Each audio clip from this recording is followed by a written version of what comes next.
7 Mile Road in Detroit. One of the most dangerous no-go zones in the USA. Those who live or dare to come here are playing with their lives. Ruled by the 7 Mile Bloods, one of the most notorious gangs in the city. You can't buy your way to the top. I mean, it just comes with the respect you get in the street. Drug dealers, hustlers, killers, and thieves, prepared to do whatever it takes to defend their territory. Killing, robbing, homicides, like a 24/7, 365 deal. Pursued by bounty hunters who hound them down and put their lives on the line every day. There's been a lot of execution styles lately in the head 2 times. From Detroit's no-go zone, death is the main escape route. Once you in, it ain't no coming out.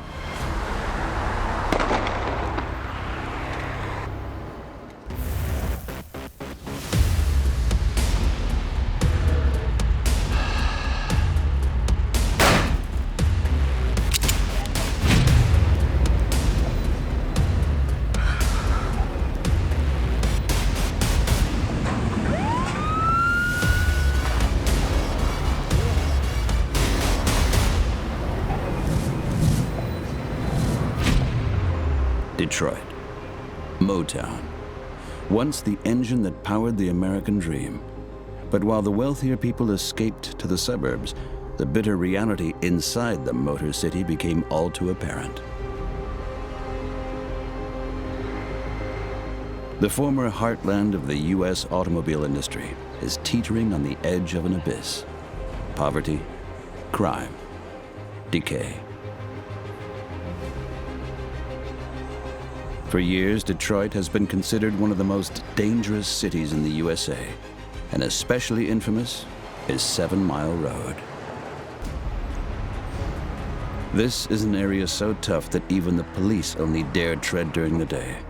The violent crime rate is 5 times higher than in the rest of the country. In 2018, over 13,000 crimes were reported. Many more occurred.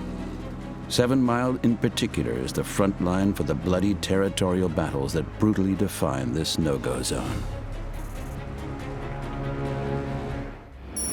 Detroit is located directly on the Canadian border in the U.S. state of Michigan. The infamous 7 Mile Road stretches from one end of the city to the other. On the west side, the law of the 7 Mile Bloods is in full force. It's one of the city's deadliest gangs. Almost no one knows the true identity of the main members. Especially not this man, gang leader Money. I'm a 7 Mile Blood. I joined the gang. It's more like, a family thing. I come from a long line of Bloods. I mean, our territory, we have all the 7 Mile on the west side. Today, Boss Money has gathered together his closest capos and confidants. One of them is Mo, Boss's right-hand man, and the guy who does the rough work.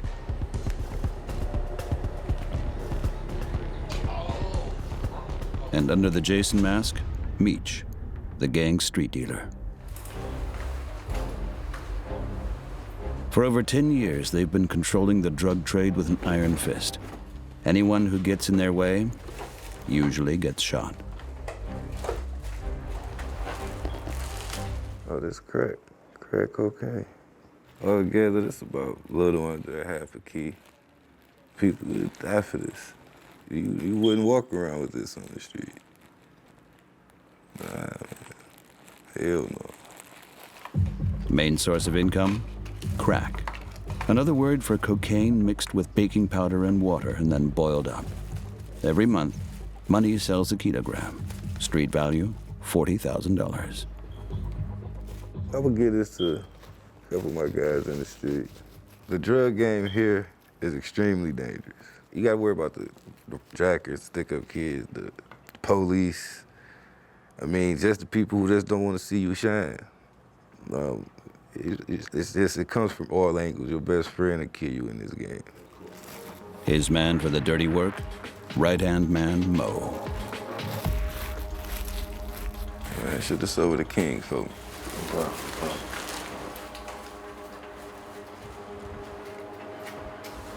I don't go out. I handle my business and I'm back out the way for the most part. But like I say, keep you strapped. I mean, that's the best way to protect yourself. A bloody territorial war keeps the gang in turmoil.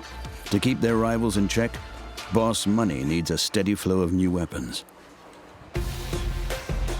Meanwhile, right-hand man Mo heads over to the gang's dealer, a ration of crack in his pocket. Even though crack saw its destructive heyday in the 80s, there are still plenty of users here, and it remains the most lucrative street drug in Detroit. Poverty and a lack of prospects drive 1 in 6 people into drug addiction.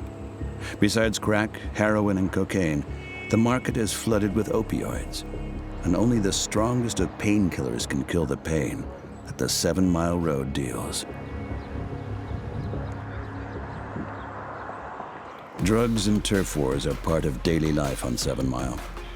Blood's member Mo has to be very cautious about which route he takes when running an errand.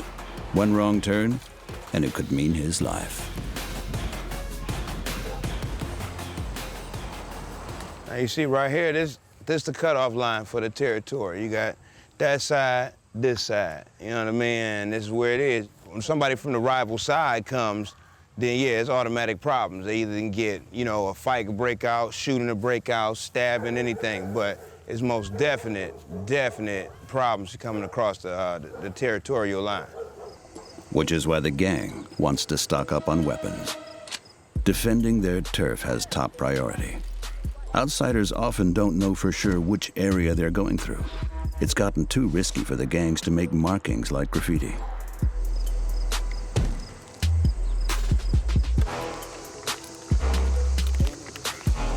As far as the graffiti, the gangs and everything, we don't really do graffiti around here no more. The graffiti part about it is old. You can tell, like I said, obviously what color they got on, if they have a certain color. You can catch them giving handshakes, you know, with their homeboys identify what crew they're in. And a lot of the dumb ones, they get online and they name their gang and then they put their name after their gang online and that be their handle for their social media and shit like that. So it's easier for the police to recognize you. Authorities estimate that about 100 different gangs control the streets of Detroit. Countless videos of shootouts and people posing with weapons are posted on the internet. There, the gangs brag about what they've done, and that's exactly what brought down 4 members of the 7 Mile Bloods. After they posted their hit lists on social media, the police were able to track them down and lock them up.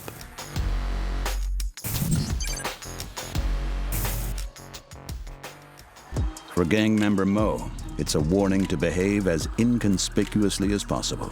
His motto, if they don't know your face, they don't look for your face. In the neighborhoods, not too many police because they fear for their safety too. People shoot at the police and whatnot. Now you got like the new generation, they're all drugged out to the fullest, so they're like zombies, so the killing is just reckless. It's a bad deal around here. It's bad. It's bad. So yeah, killing, robbing, homicide, it's like a 24/7, 365 deal. For the police, every assignment is a risk, which is why bounty hunters are often used to go after criminals. A special unit of bounty hunters prepares for their next assignment on the outskirts of downtown. The team is made up of 4 men, former elite special forces, police officers, and mercenaries. I think this guy's about 26. Tommy Depung leads the unit. So far, he's arrested over 2,500 criminals. It's gotta be an apartment, so. You gotta know what we're driving, what we're there for. You got your baton, you got your spray? I do. Both vests? Yeah. All right, let's gear up. Guns? Yeah, better go armed. Many ordinary citizens won't leave their homes anymore without a weapon. Over 114,000 people have concealed carry permits in the Detroit metropolitan region, but the actual numbers are much higher. There's been a lot of drug-related, gang-related shootings, and so Detroit PD has been doing their best to be proactive with their gang units, but you can't get ahead of it fast enough. For 20 years now, Tommy and his partner Popeye have been hunting down criminals. At the top of their list, gang members. Today, they're after a big fish. So it's one of those cases where you get a tip every once in a while. It's a guy out on bond for a pretty serious offense. It was a large amount of cocaine and weapons charge. It's pretty much total gang culture. There's some locals, but Crips and Bloods, don't forget, still kind of rule the lay of the land everywhere. How much your bond on that one? $50,000. Wow. $50,000 prize money. The first clues lead the hunters straight into the no-go zone.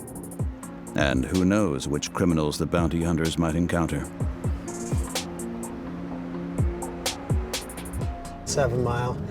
That's kind of like the hot targeted red zone right now. And there's been a lot of execution styles lately in the head 2 times.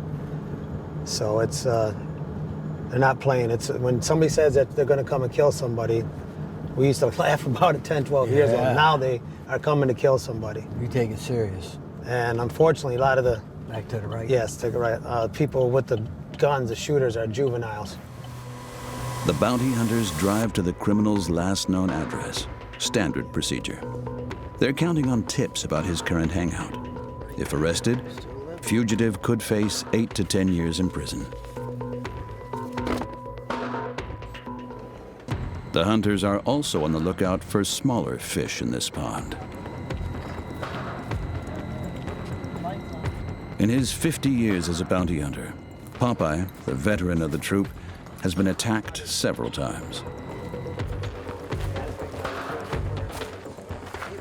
I think the worst one I had was out in Arizona. We was out there when I got shot in the back. I was down for about 2 years. Then, of course, I've been stabbed and almost lost all my fingers. They had to reattach everything. Then I got hit with a bar stool in the bar trying to arrest a guy. I mean, it's pretty dangerous, but I like it. I really do. As they thought, no new tips. But the hunters have to exhaust all their options. Let's keep moving.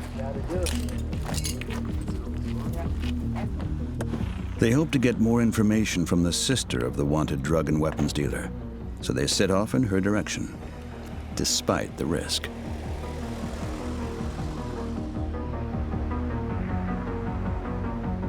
Because about 32% of all those living along 7 Mile live below the poverty line. For many of them, the way to get easy money is by engaging in any manner of illegal activities.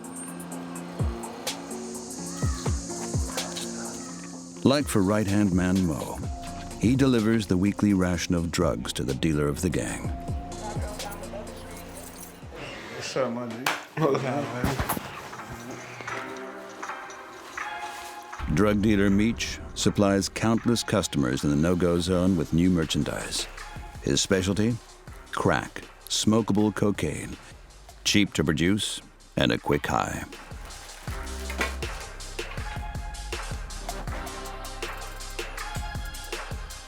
You know what I'm saying? I always deliver top quality. Gonna make a couple dimes, we're gonna make a couple 20s. Crack in convenient $10 rocks. The stuff is so cheap that practically everyone can afford it. Meech has no reservations about selling it, because if he didn't, he'd be living on the streets himself.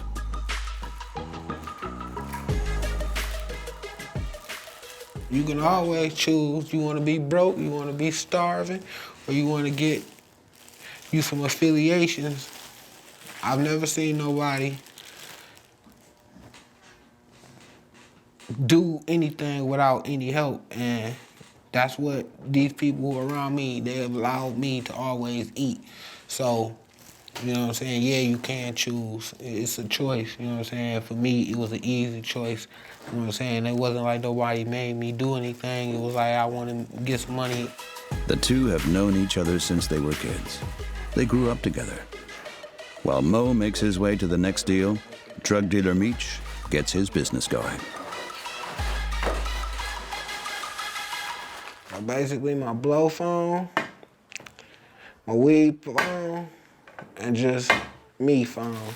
My phone ain't been off in 5 years. It ain't never not been answered.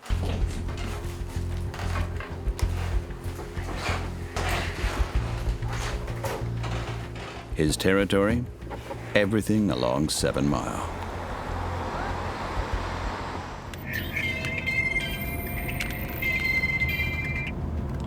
Hello?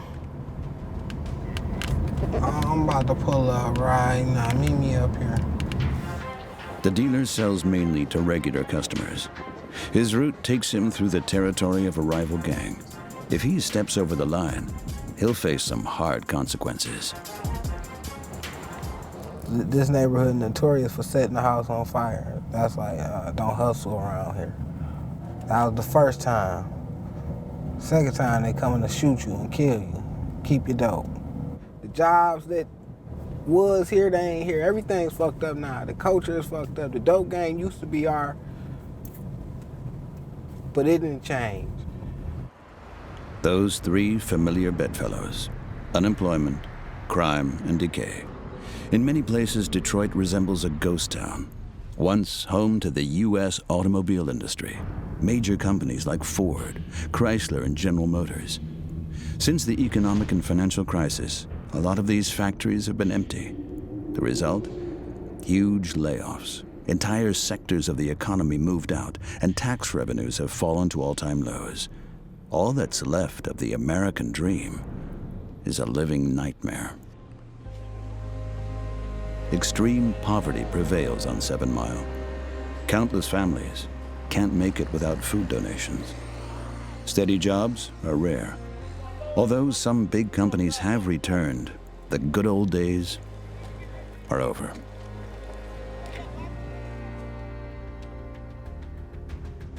Dealer Meach has found his way to earn money here: sell drugs. His first customer is already waiting. I keep the big three. That's heroin, that's coke, that's crack. And I just provide that service. We don't think this lifestyle we live in is illegal.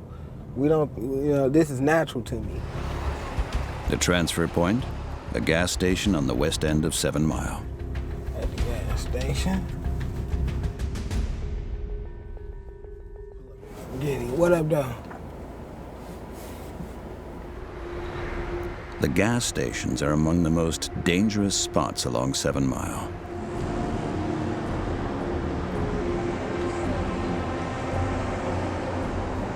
Armed robberies, blackmail, and random shootings between gangs.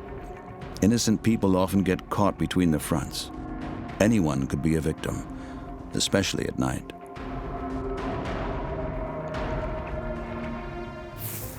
For the people who live along 7 Mile, it's all just part of their unforgiving daily life. Also for Michael, an ex-gang member. He's lived in the no-go zone since he was born.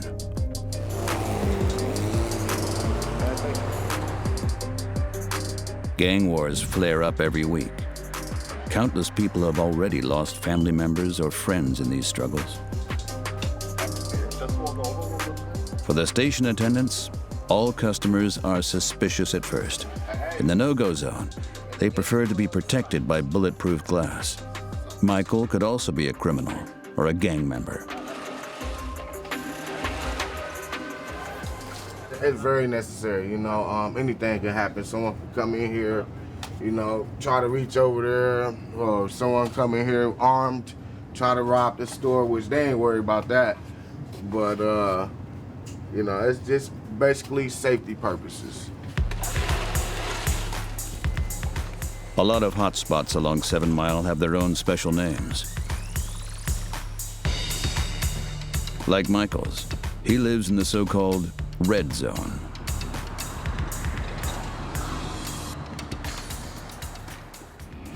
The area is located in the northeast corner with a zip code 48205, right between 7 and 8 Mile.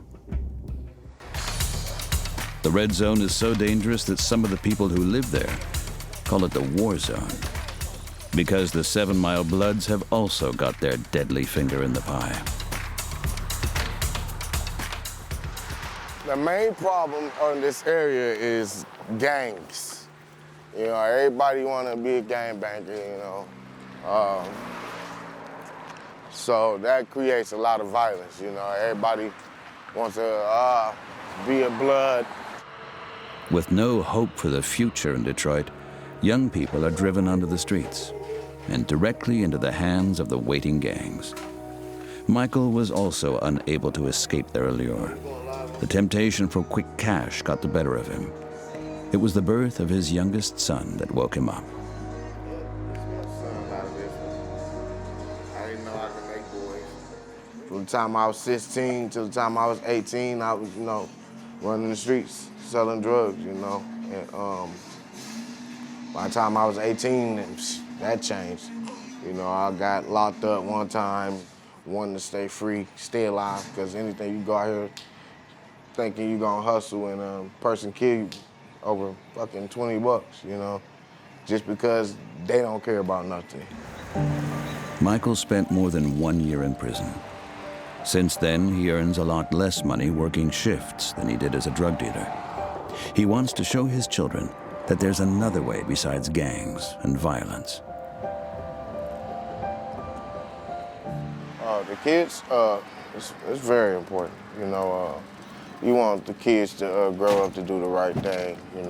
Get your education, because that's the most important thing in this world is education. Without that, you don't have any knowledge and you don't know nothing, then you're pretty much screwed. A good education is expensive. $11,000 for 1 year at a private school. And government alternatives? Not many of those around anymore. For a long time now, Detroit has been one of the largest deprived metropolitan areas in the United States. In the last 15 years, about 2/3 of all public schools have been closed. The reason?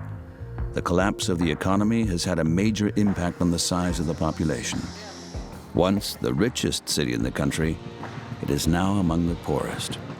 As a result, around 60% of all residents are believed to be illiterate. Just a few street corners away, in a temporary shelter belonging to the 7 Mile Bloods, the gang's plans for the future are taking shape. Gang leader Money has just done some business with a gun dealer. The gang will finally get some new weapons. After the cash is exchanged, the gun transfer takes place anonymously in one of the city's many stash houses.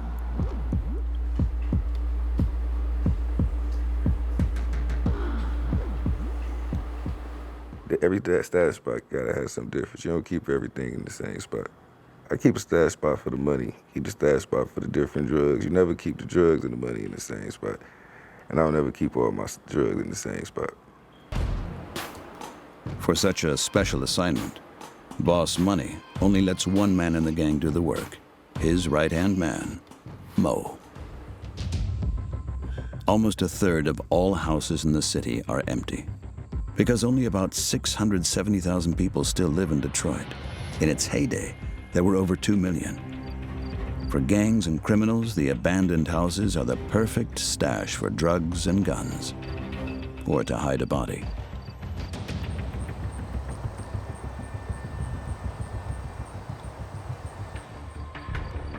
And while the wealthier residents of Detroit have fled to the suburbs outside the city, this so-called white flight means that of those remaining in the decaying inner city, almost 80% are African Americans.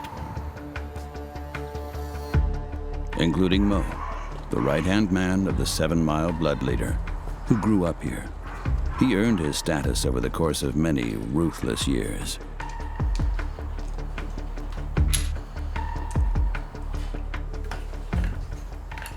There's definitely different ranks in the gang. You got the low level, it's like pawns on the chessboard. You know what I'm saying? They just expendable guys. They just around, like your army front men. Then you got your regular generals, your level 2 generals, then your highest, you got your gang chief. You know what I'm saying? They pretty much call all the shots. I'm well connected, I'm respected with everybody, so I can move freely how I want to. You know what I mean? So I don't really have no certain tie, I'm my own entity, you know what I mean? I got my own situation going on, so people respect me and they know me, Mo is getting ready for his next mission, picking up the gun delivery. And he never leaves his house without one of his own.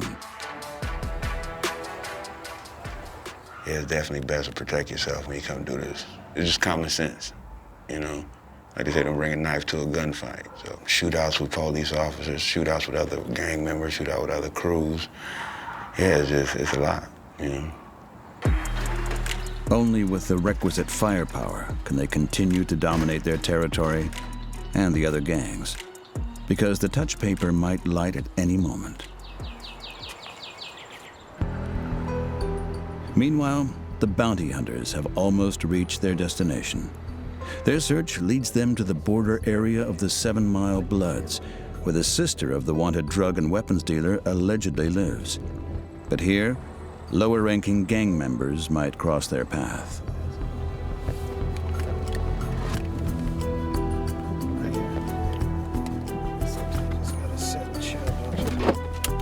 Once at the house, they look for clues to lead them to their target. Getting out of the car is not an option at the moment. The danger is too great that the bounty hunters will be noticed by neighbors. Here, the team can never know who's a friend and who's an enemy.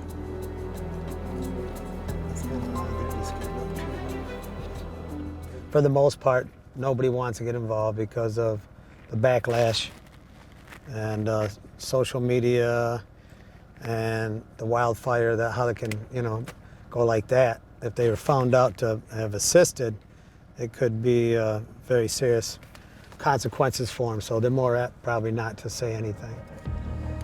The house appears to be empty. It's getting too risky for the bounty hunters here. They abort the mission and disappear from the scene.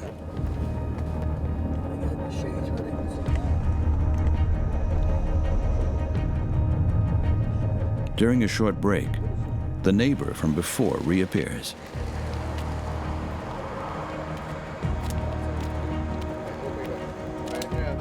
He's one of the good guys and wants to help the team. Doors down, man. There was 2 doors down to your right with the way you were staying under there. Is it Rhonda? No, but it's just Rhonda and her brother live there now.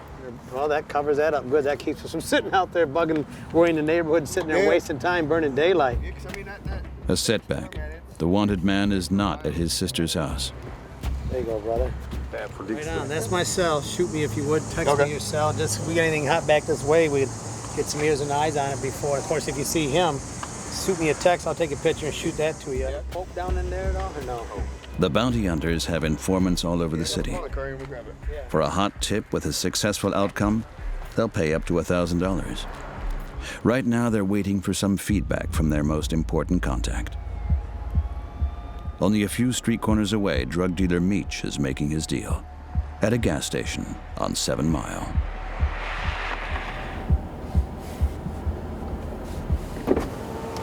Hop in.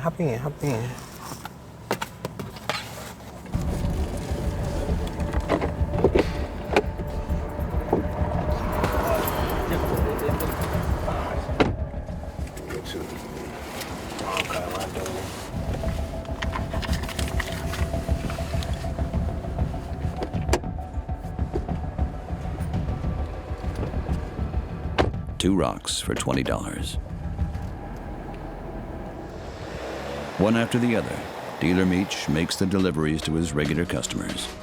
So far, he's collected about $250. He considers the danger that one of the junkies will blow his cover to be low.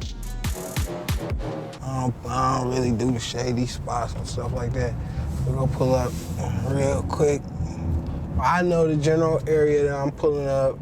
I pretty much, everything's familiar. So you see some faces you don't see, some faces you see, and they don't look right gone ahead. Certain people stick out in this neighborhood. I can smell that type of shit.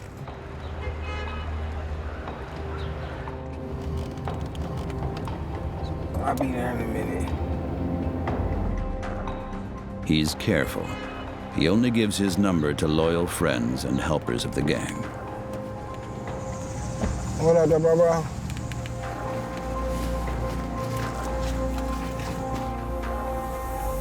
Even with just small quantities, Meach can take in up to $1,500 a day. Around here, only dealers make that much money. Or prostitutes. A few blocks away, directly next to 7 Mile, is Grand River Avenue. A favorite spot where love is for sale. Without an education or a high school diploma, many women see only one option to make money: walk the streets. Among them, is Star, 24 years old. Star has been walking the streets almost every day for the past 5 years. These days, she only has one goal: make as much money as possible.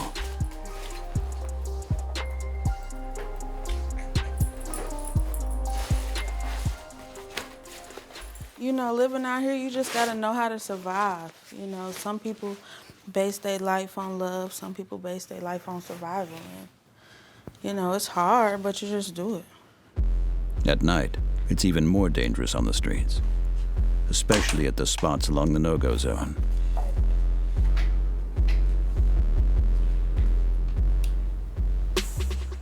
If it's a rough night, I go out about 10, you know what I'm saying, and try to hustle up on some, you know.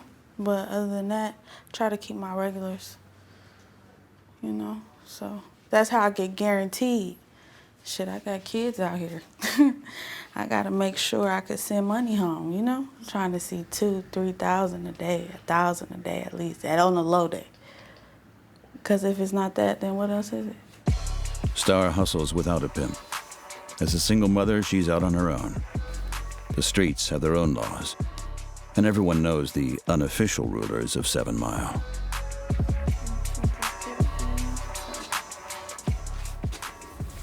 It's the Bloods, really, who, you know, be over there. Like, they running shit, you know, like, they the top dog when I say on top, you know what I'm saying? They out here, they getting off, you know? Anyone who messes with a gang is not likely to survive the encounter. Even Star had to learn this the hard way. The tattoo on her upper arm, "Do It for Thrill," is a tribute to her murdered brother. He was a Blood, you know. He killed him and left his body by a dumpster in a car. They tried to make it seem like he killed himself. They know he ain't killed him. He grazed his head and he got shot in the chest. Left him in the car and pulled up to like an abandoned dumpster. He got set up by his homeboy. That shit real out here, for real. That shit. People get killed every day, shit, all over. You know what I'm saying? It ain't just us, but shit, it's rough out here, for real. It's like fucking war zones in some places, and innocent people getting killed for no reason, shit. People like me getting killed for no reason. They just found the girl body naked as fuck in Miller Street, shit, so. In her job, she never knows what night might be her last. She can't count on protection from anyone on the streets. Shit, if a nigga wanna rob you, take your money, cause niggas is po out here. Shit, what the fuck can you do? Yeah, it's been some shit. Niggas done robbed me, snatched me up, dropped me off, set me up, all that shit. The quick money lets her forget about the potential consequences. Assault, robbery, and more recently, murder. The police believe a serial murderer is on the loose. His prey of choice, prostitutes. But Star keeps going back to the street. Meanwhile, the bounty hunters are back out. They're still waiting for a tip from their informants.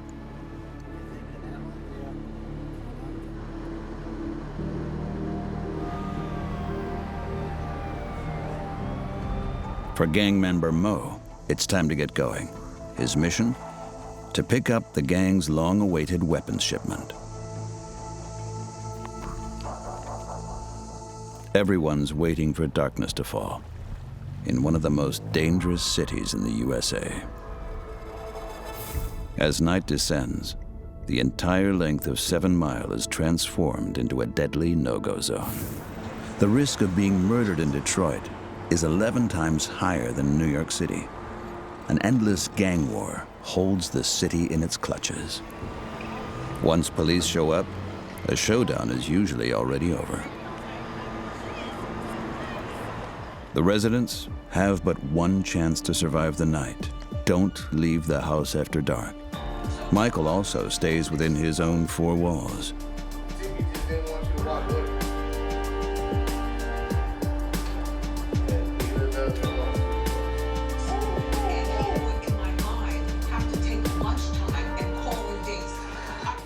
see it on the news every day.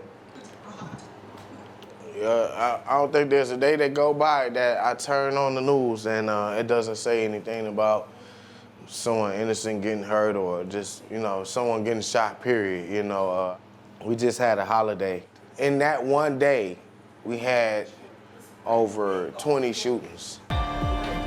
Shootings and crime, nothing new to him. Michael's house is positioned directly in the death zone. I definitely want to move out of Detroit, out of the red zone. It's just gonna take me working my ass off to do it. His dream, a new home for his children. So the same fate does not befall them, like many others here, joining a gang or selling their body. On the other side of 7 Mile, the streetwalker's business is picking up.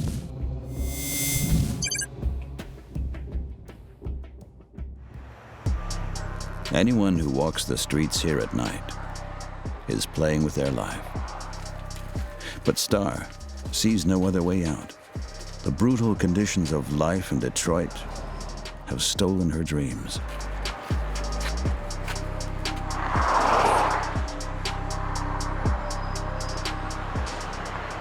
I was 17.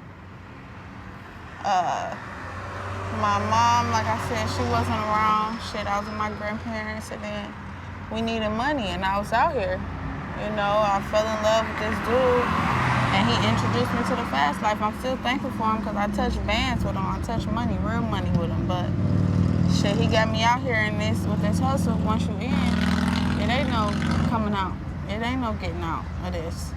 I mean, some people do. Some people get married, live that good life, but people like me don't get it that sweet. You gotta work. Prostitution is illegal in the state of Michigan.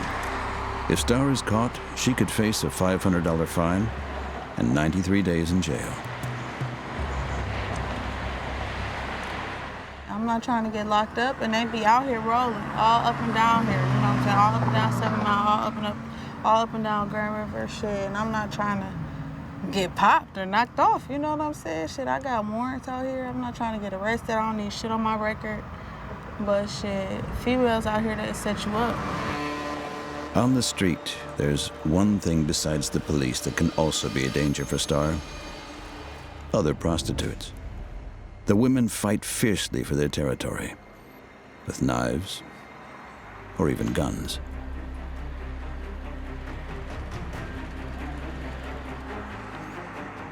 It's tense with the other prostitute.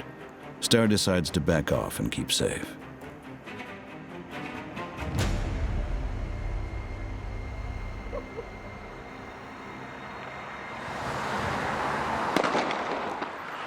A warning shot.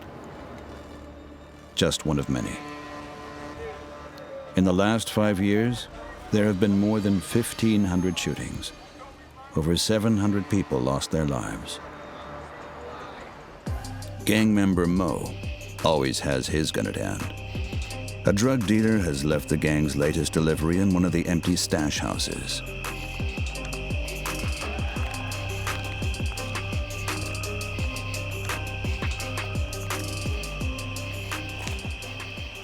Before I go in somebody's house, like I said, I definitely got my artillery. I got my gun, it's already loaded, one in the chamber ready to go. It's like it's an abandoned house. It's used for stash. So like I said, it's under a 50% safety chance going in them. Mo can never be certain if anyone is still hiding in the house, or if the gun dealer is planning to ambush him. He simply has to risk it.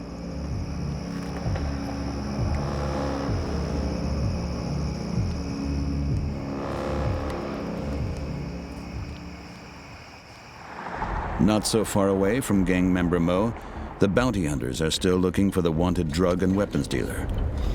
Then, in a quarter mile, turn right. Bad boys this time of day. Yes, we are. Okay, thank you. leader Tommy finally gets a tip from his informant. It seems the man they're looking for is hiding out in an abandoned house.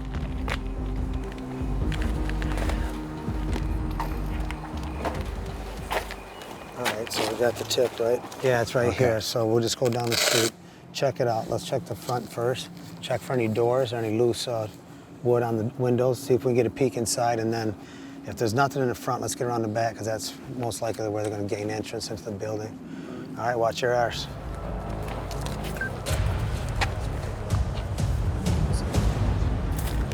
The leads are all starting to come together. There's a light on inside the empty house. Somebody's definitely been in and out of there. If Tommy and his team find the criminals here, they stand to earn a bounty of $50,000.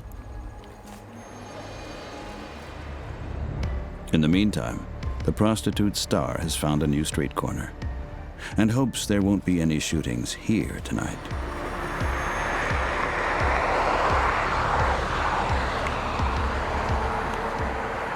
That shit is territorial. You know, women don't play about their spot out here. So shit, if they used to being out here, and most of these hoes out here, they got pimps and shit. You know what I'm saying? So if they feel like it's a problem, they gonna step or they gonna send their pimp. And I'm a female by myself. You know what I'm saying? So I be having to move around fast. You know? And she needs the money. She still hasn't been able to scrape together enough to cover her expenses this month. Star charges $200 an hour. $600 for half the night.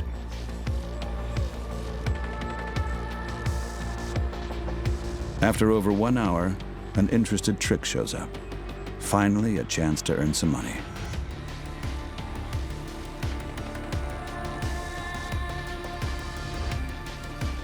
They seem to have come to an agreement.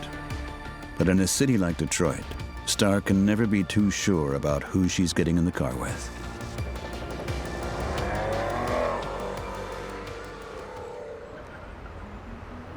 A few corners away, the bounty hunters are closer to their target than they've ever been. They're following a hot tip about the wanted dealer, and it's taking them straight into the no-go zone. It's secured. All right. It's empty. I just don't see like maybe he'd be the type. Was the informant wrong? The house seems sealed off, except for a door to the basement.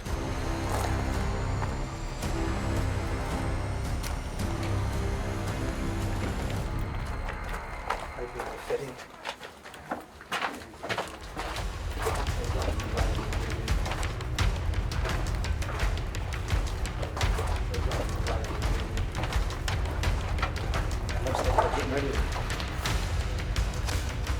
Law enforcement, anybody in there? Bad boys bail. Show your hands.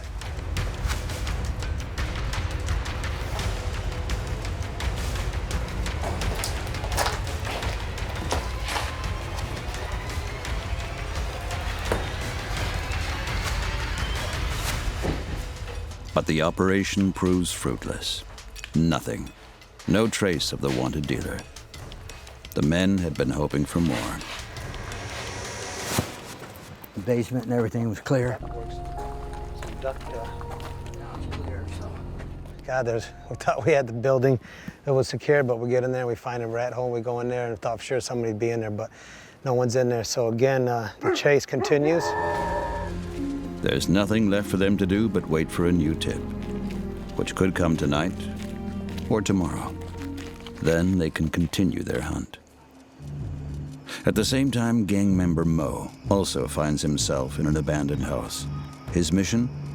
Pick up the gun delivery for the gang.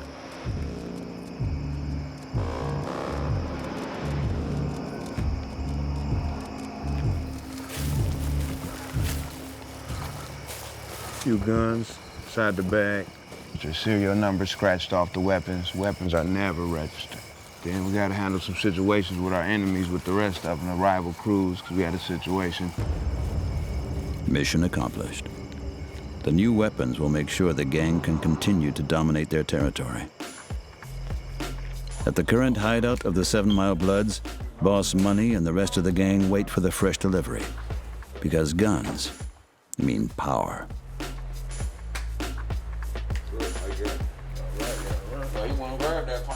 The latest in their arsenal, the Beretta M9, and handguns like the 9mm revolver. Above all, light and easy to hide. A pistol like that costs about $100 in the black market.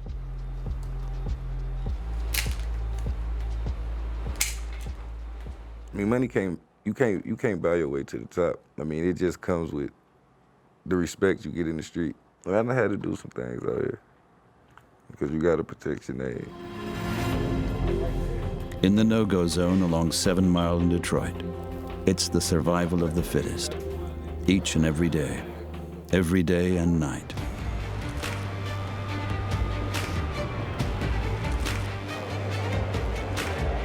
Prostitute Star is back on the street.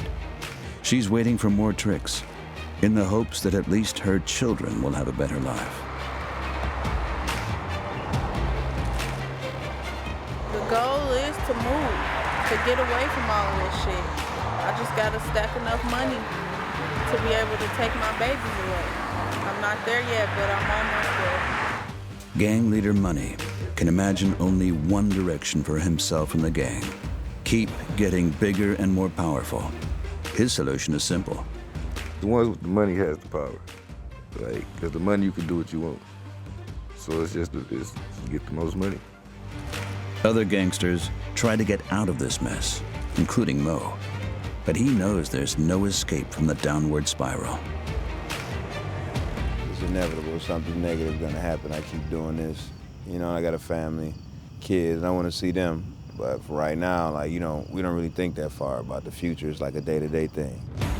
Because anyone who lives here learns and learns quickly. No one can escape their fate. They can only play the game. The bounty hunters are back on the prowl. Most important thing about their work, never lose your courage. It's not always easy, but you know, we gotta do what we gotta do to keep the business going and bring back the fugitives, the people on the run, and then try to be the keepers of the light, right? Because new recruits are already lurking on the streets.